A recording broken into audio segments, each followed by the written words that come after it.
14 डिसेंबर 2024 रोजी शनिवार गुरुकुल आश्रम शाळा देवलापार येथे माजी विद्यार्थ्यांचा मेळावा मोठ्या उत्साहात आयोजित करण्यात आला। या कार्यक्रमाला प्रमुख पाहुणे म्हणून मिलिंद परांडे, केंद्रीय संघटन महामंत्री विश्व हिंदू परिषद उपस्थित होते।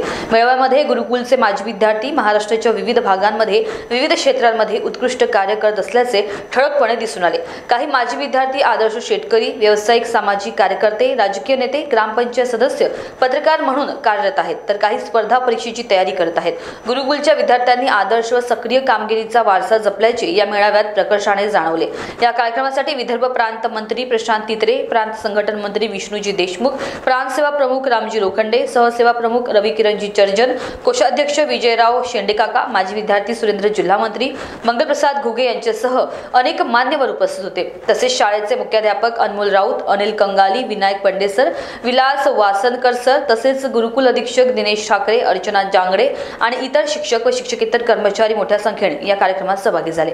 मिलिंदजींनी माजी विद्यार्थ्यांना प्रेरणादायी मार्गदर्शन करत देशसेवा आणि समाजसेवेत आपले योगदान देण्याचे आवाहन केले। तसेच त्यांनी क्रांतिकारकांच्या जीवनाचा अभ्यास करून आपले जीवन समृद्ध करण्याचा सल्ला दिला। विद्यार्थ्यांनी उच्च शिक्षण घेऊन समाजाचा आदर्श बनावे आणि राष्ट्र उभारणीत आपले योगदान द्यावे असे त्यांनी स्पष्ट केले। महान्यूज करता पंकज चौधरी, रामटेक, नागपूर।